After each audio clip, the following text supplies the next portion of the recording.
3:17 a.m. That's when the screaming started. Not the typical nightmare cry of a 5-year-old.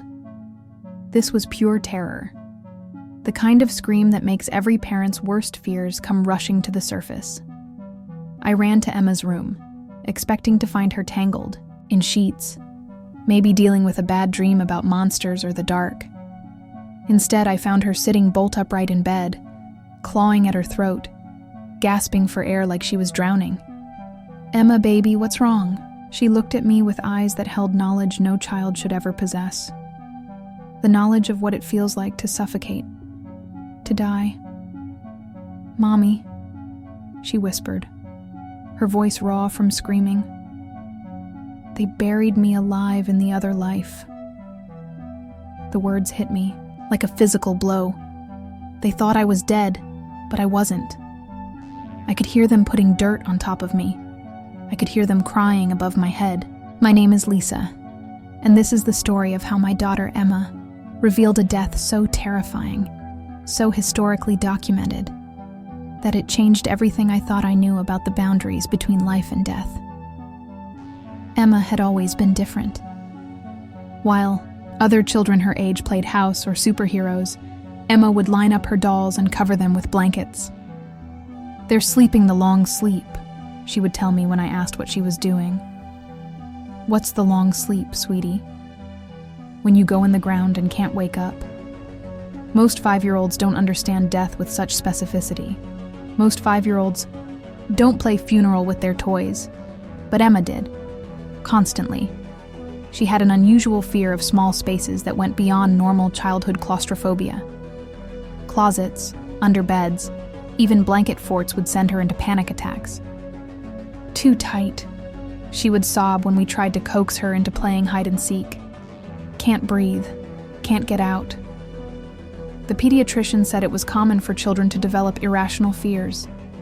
"She'll outgrow it," Dr. Martinez assured us. "Just don't force her into situations that make her uncomfortable." But it wasn't just small spaces. Emma had an obsessive need to check that she was breathing. She would put her hand on her chest dozens of times a day, as if confirming her heart was still beating. "Are you okay, Emma?" "Just making sure I'm still alive," she would say matter-of-factly. What 5-year-old worries about whether they're still alive? The first real warning sign came during a family barbecue last summer. My brother-in-law was telling a story about his grandfather who had been mistakenly declared dead during the Spanish flu pandemic. "They almost buried him," he laughed. "Can you imagine waking up in a coffin?"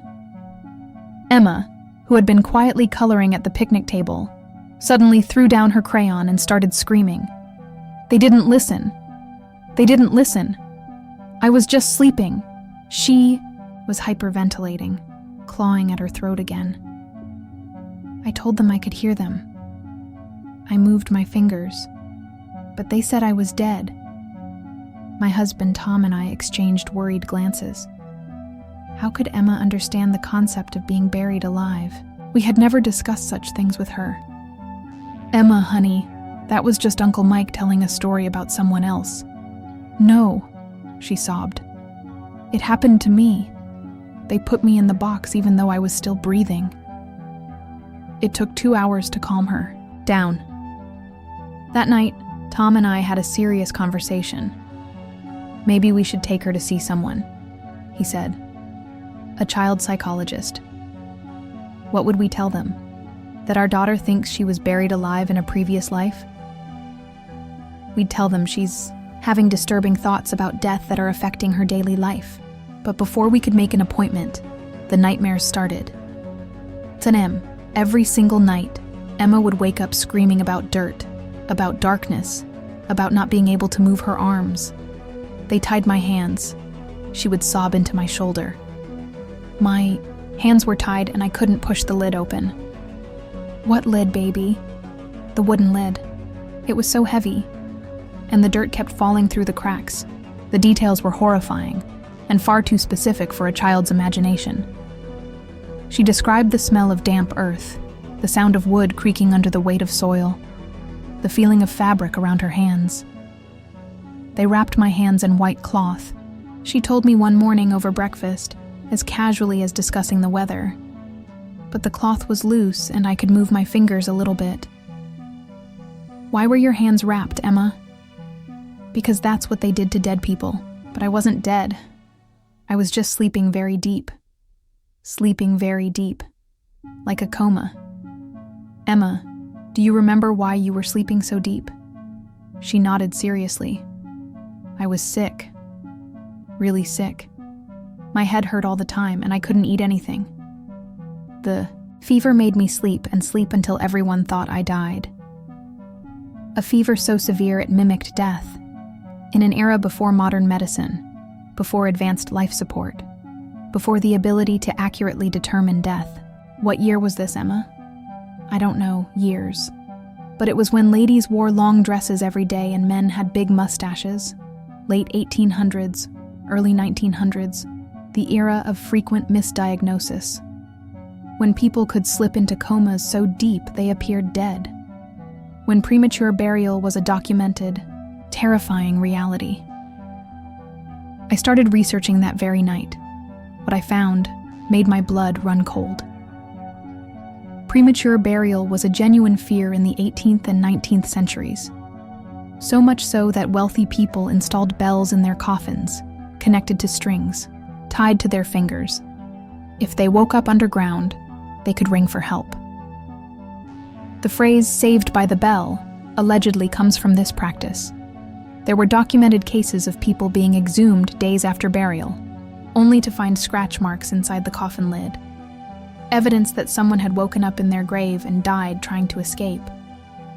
Emma's description of tied hands was historically accurate. Bodies were often bound to prevent them from shifting during transport and burial.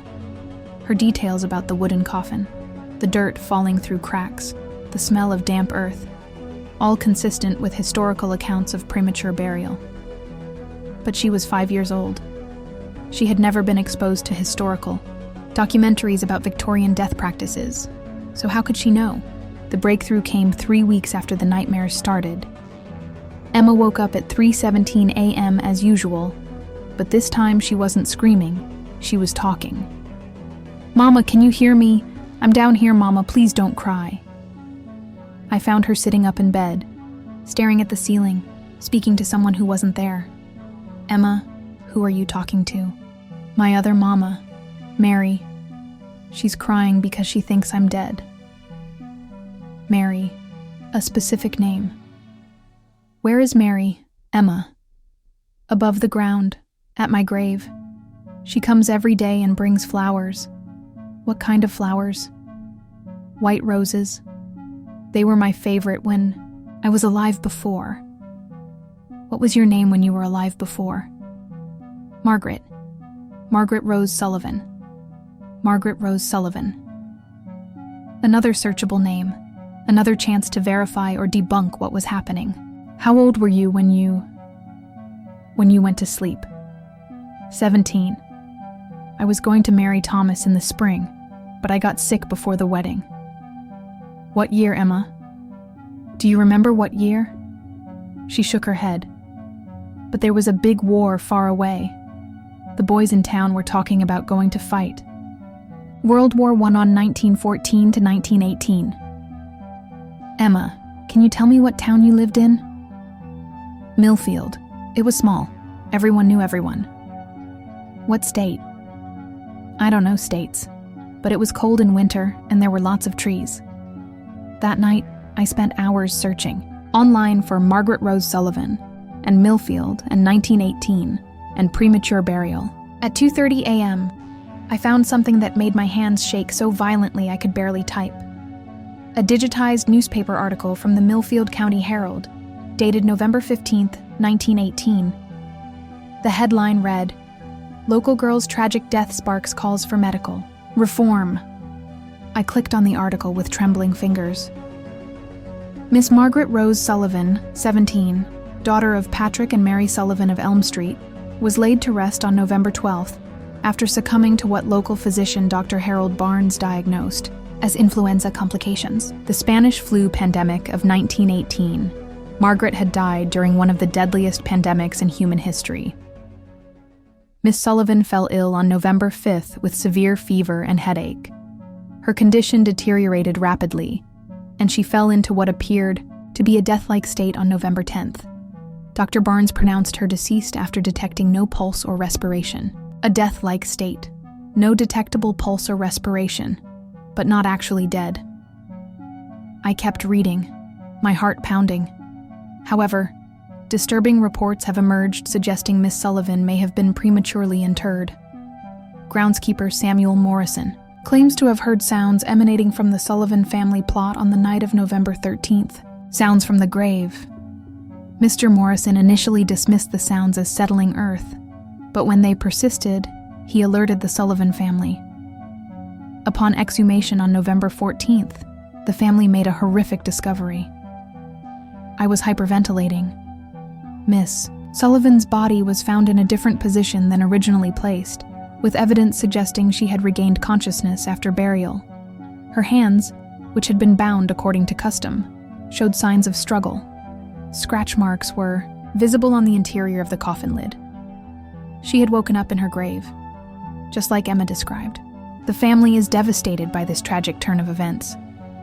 Mrs. Mary Sullivan has called for changes in medical practices to prevent such tragedies in the future. "My daughter was still alive," she told this reporter. "We buried our living child." Mrs. Mary Sullivan. Emma's other mama named Mary. I printed the article and stared at it until dawn. Every detail Emma had mentioned was documented in this 1918 newspaper. The influenza that caused a death-like coma, the premature burial, the bound hands, the mother named Mary who brought flowers to the grave, even the detail about being engaged to marry someone named Thomas. Miss Sullivan was engaged to local farm worker Thomas McKenna, with plans to wed in spring 1919. Thomas. Everything matched, every impossible detail. The next morning, I showed the article to Tom. He read it 3 times in stunned silence. "This is," he started, "exactly what Emma has been telling us. But how? How could she possibly know about an obscure newspaper article from 1918? "I don't think she knows about the article, Tom. I think she knows about the experience. You're saying our 5-year-old daughter is the reincarnation of a girl who was buried alive over a century ago?" When he said it out loud, it sounded insane. But what other explanation was there? That evening, I sat down with Emma and showed her the article. She couldn't read yet, but I showed her the photograph that accompanied the story, a formal portrait of a young woman with dark hair and serious eyes. Margaret Rose Sullivan. Emma stared at the photograph for a long time. "That's me," she said quietly. "When I was bigger. Do you remember having this picture taken?" She nodded. "It was for Thomas. He wanted a picture to keep when he went to the war." "Did Thomas go to war, Emma?" Her face grew sad. "He tried to find me after I got buried. He dug with his hands until they made him stop." I felt tears streaming down my face. "What happened to Thomas?" "He went to the war after that. He said there was nothing left for him in Millfield. That night, I researched Thomas McKenna. I found his military records. He had indeed enlisted in the army in December 1918, just weeks after Margaret's death. He died in France in March 1919, shot down during the final months of World War I. Margaret and Thomas never got their spring wedding. Both died young, both died tragically. Both died without ever knowing what happened to the other. I was beginning to understand why Emma's nightmares always started at 3:17 a.m. That's when Margaret had woken up in her grave. 17 in the morning, on November 13th, 1918, 103 years ago. But for Emma, it might as well have been yesterday. The trauma was that real, that immediate, that impossible to forget. Over the next few weeks, Emma shared more details about her life as Margaret. She described the Sullivan family home on Elm Street, a white house with green shutters and a wraparound porch. She talked about her mother Mary's garden, where she grew white roses. She mentioned her father Patrick's job at the lumber mill. She described the general store where she worked before she got sick. Every detail was historically plausible. Every memory felt authentic. But the most heartbreaking moments came when Emma talked about being underground. "I called for Mama so loud," she would say, "but the dirt made my voice quiet. I tried to push the lid up, but my hands were tied and it was too heavy. I could hear people walking above me, but they couldn't hear me. I wasn't scared at first, because I thought someone would come get me. But then it got dark and cold and nobody came." The detailed account of slowly dying in a buried coffin was more than any parent should have to hear from their child. But Emma needed to tell it. Like she had been carrying this trauma for over a century, and finally found someone who would listen. How long were you awake in the grave, Emma? I don't know. Long time. I got very thirsty and my throat hurt from calling. What happened next? I went back to sleep, but different sleep. The kind where you float up and watch everything. You watched everything? She nodded. I watched Thomas dig for me. I watched Mama cry at my grave every day. I watched Papa get old and sad. Could you talk to them? I tried, but they couldn't hear me. Dead people can see but can't touch. The matter-of-fact way she explained the mechanics of death and the afterlife was both comforting and terrifying. How long did you watch them? Until Mama died. Then I followed a bright light to the place where you wait to be born again. Why did you choose our family, Emma? She smiled for the first time in weeks. Because you and Daddy love each other like Thomas and I did. And because you have a garden like Mama Mary did. Do you want to be Margaret again? She shook her head firmly. No. Being buried alive hurt too much. I want to be Emma forever. But you still remember being Margaret? Sometimes. Mostly at night. But the memories are getting fuzzy. Is that good? Or bad? Good.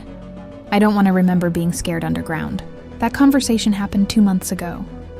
Since then, Emma's nightmares have gradually decreased. She still wakes up occasionally, but not every night at 3:17 a.m. The panic attacks about small spaces have lessened.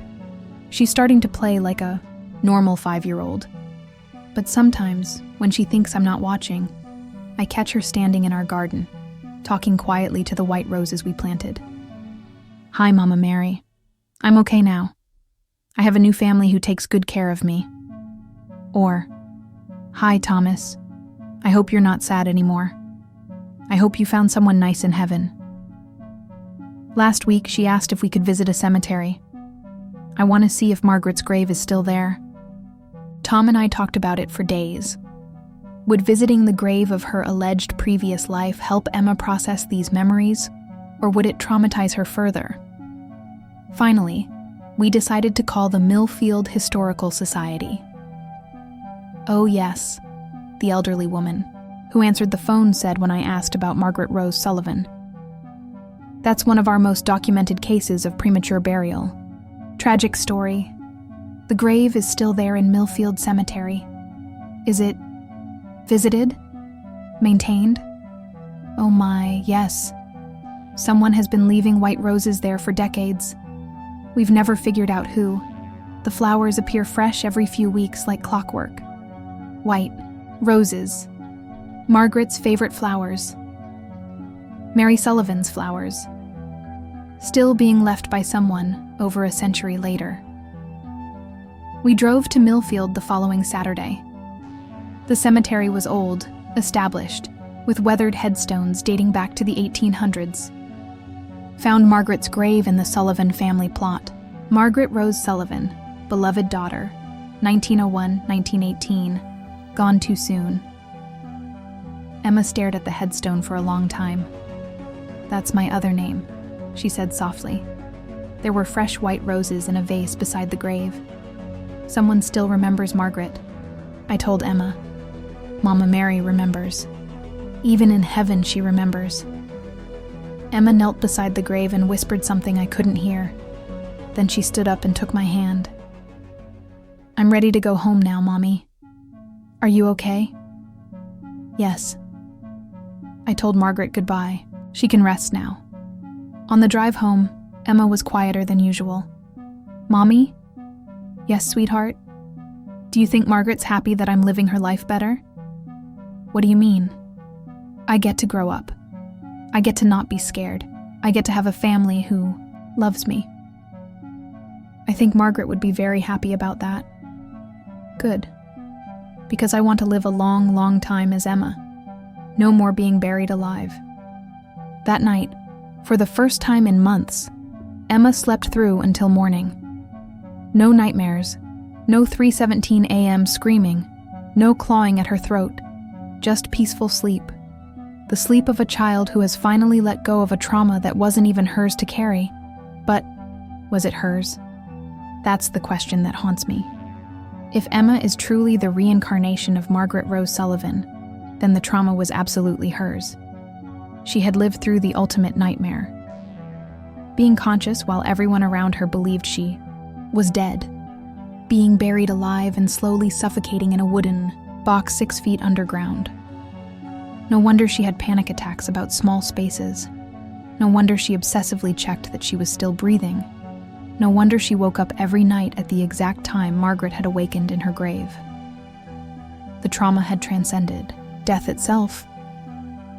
But if Emma isn't Margaret reincarnated, if this is all somehow coincidence or imagination or psychological phenomenon we don't understand, then how do we explain the historical accuracy, the specific details that match documented accounts, the dates that align perfectly with recorded events, the knowledge of Victorian burial practices that no 5-year-old should possess?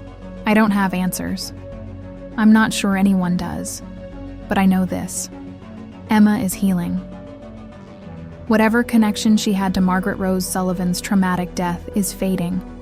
She's becoming fully present in her life as Emma. Happy, healthy, free from the nightmares of someone else's death. And maybe that's what reincarnation is really about. Not just the continuation of consciousness across lifetimes, but the opportunity to heal, to resolve unfinished business, to find peace with traumas that couldn't be processed in their original context. Margaret Rose Sullivan died in terror, alone, underground. But Emma is alive, loved, surrounded by people who believe her and support her, and help her process experiences that transcend normal understanding. Maybe Margaret's consciousness chose our family because she knew we would listen, because she knew we would research and verify and validate rather than dismiss, because she knew we would help her heal from a death so traumatic it echoed across a century. Last week, Emma asked if she could plant more flowers in our garden. What kind of flowers, sweetheart? All kinds. Lots of colors, not just white roses. Why lots of colors? Because Emma likes colorful flowers. Margaret only liked white roses, but Emma likes everything bright and happy. The distinction was subtle, but important. Emma was choosing her own preferences, creating her own identity, separate from Margaret's memories and trauma, moving forward as herself. Tonight, Emma is sleeping peacefully in her bed. She hasn't had a nightmare in 3 weeks. She hasn't mentioned Margaret or Thomas or being buried alive. She's just Emma. My Emma. A 5-year-old who loves painting and dancing and chocolate ice cream. A 5-year-old who no longer carries the terror of dying underground, over a century ago. But sometimes, when I'm tucking her in at night, she'll look at me with those wise eyes and say something that reminds me of the impossible journey she's taken. Mommy, I'm glad I chose you and Daddy. I'm glad you chose us too, sweetheart. Even if I had scary dreams for a while, even then, we'll always help you with scary dreams. Good. Because sometimes growing up means remembering sad things from before, but having a family helps make the sad things better. The wisdom of a 5-year-old who has lived through more than most people experience in a full lifetime, or the wisdom of an old soul who has learned that love transcends death, that healing is possible across lifetimes. that families can help each other process traumas that span centuries. So I ask you this: when a child wakes up screaming about being buried alive, describing historical events with impossible accuracy, when they carry trauma from a death that happened before they were born, when they remember names and dates and details that match documented historical records, do you dismiss it as imagination, or do you consider that consciousness might be more resilient than we understand? That trauma can echo across lifetimes? That healing might require more than one chance at life? That some stories don't end with death, but continue until they find resolution? I used to think death was final. Now I wonder if it's just intermission. A pause between acts in a longer story. And sometimes, if we're very lucky, we get to help write the healing chapters. The rest is just mystery, and some mysteries are too important to solve. They're meant to be lived.